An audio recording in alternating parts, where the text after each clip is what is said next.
street or horizontal landscape, however you want to call it. And we're going to draw, not quite in the middle, just over from the middle, we're going to draw a little dot. It's going to be the eye of our fox. Then put a little oval around that.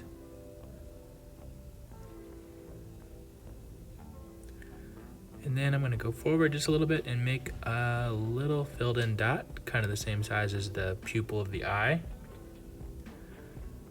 And now put your pencil right back in that dot, and we're going to draw up, down, and back, kind of like a wave. And then go back to the nose or the dot up here and draw down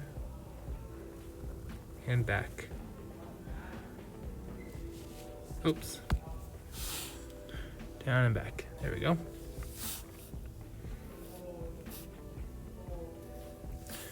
And then we'll draw two little kind of baguette shapes coming out of here. Draw 1, 2. And I like to call these like golf club shapes. I'm gonna go down, around, and back up. Down, around, and back up.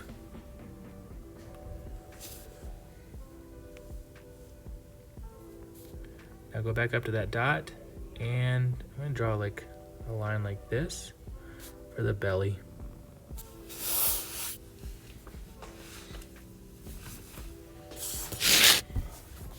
Two little triangles up here. Oops. 1, 2 for the ears.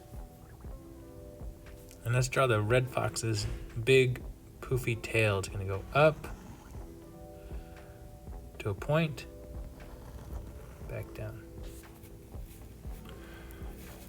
And then we'll just do the top of it with a zigzag line like that, because the tip of their tail is white. Now it's time to put pretty much across the middle of our paper. We're gonna do a horizon line, and I'm just gonna draw a line mostly straight across the paper. When I get to something on this fox, I'm gonna jump over it.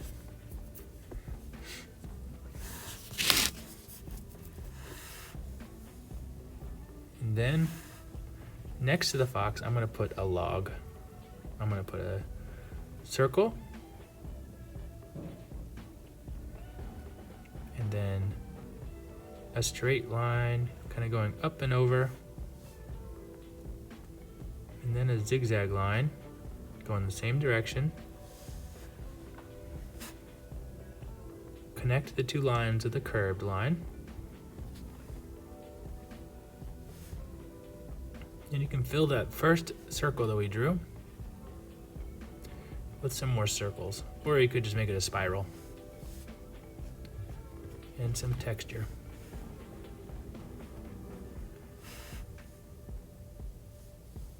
Let's put a few rocks in front of this, in front of the fox. So I'm going to draw just like a bump and a zigzag line at the bottom of the bump. Another bump. And a couple more. They're rocks, so they can be whatever shape.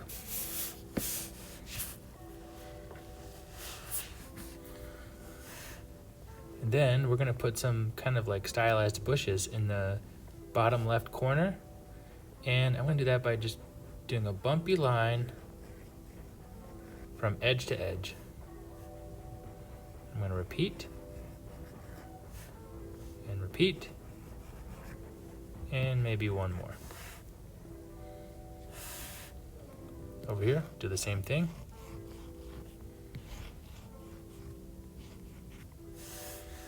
It kind of looks like we're looking through some bushes at this fox. Now, let's draw a few trees. And the trees are going to be kind of stylized too. And we're going to make this first one look kind of like a popsicle, but it's not going to quite fit on our page. So I'm going to go almost to the top of the paper and go down and over, and then draw a line like that. And then I'll fill the top part with a bumpy line.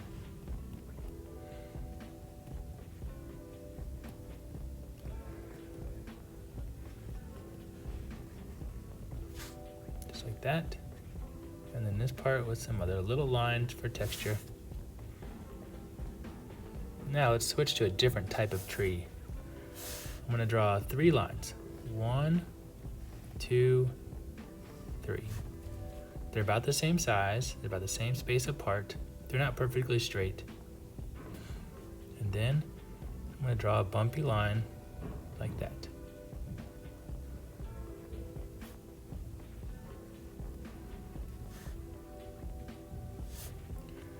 Then we'll connect each of these little segments with a number 11, so a double line.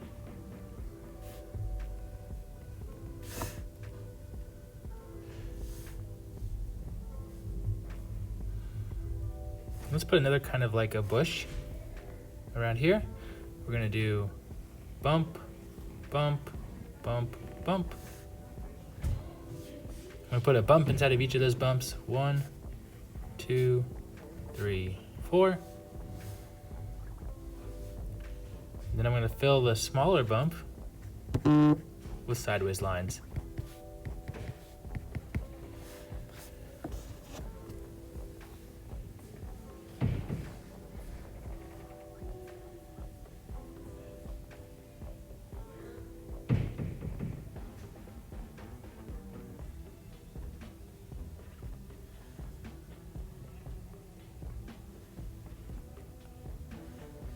All right, and then let's go ahead and draw another tree, kind of like that first tree that we drew, but only this one's gonna be behind the bush here.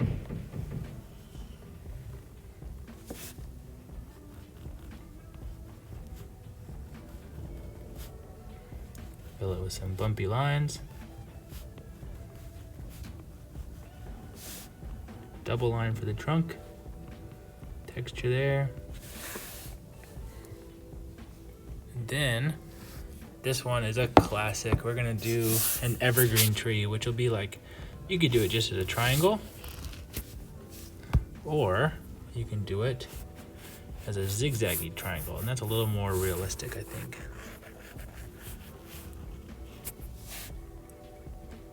Double line here. And I just fill it with like these little V shapes to give it a little bit of texture all the way around.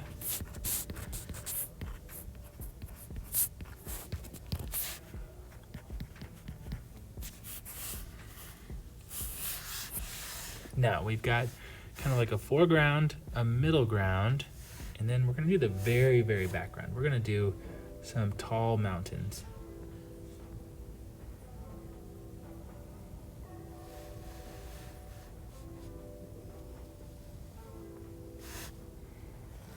And just like everything else in nature, it does not have to be perfect.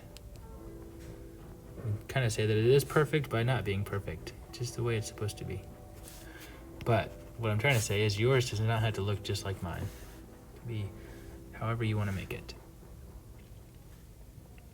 And I'm gonna put some clouds, but this is another little detail that can make it look just like a little bit more interesting.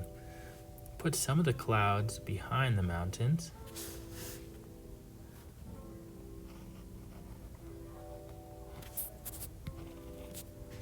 And then I'll put one in front of the mountain. So let's see. I'm going to erase part of this. And I'll draw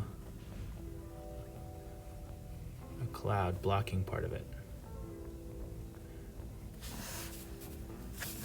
All right, I think that is pretty sweet. And I'm gonna add just a little bit more texture in the ground because I think this is a big empty space. So I'm gonna add the texture just by doing dots or little circles. And I don't know what the circles are, but I think that's for you to decide what you think they are. Whoever's looking at your picture can just kind of like read it as whatever. Maybe they're flowers, maybe they're stones. Maybe it's snow falling, whatever. I think that looks pretty awesome. Okay, and then you can check out, I'm gonna color it, but I'm gonna do that in fast forward. So you can add color like me or add your own ideas of color. So enjoy.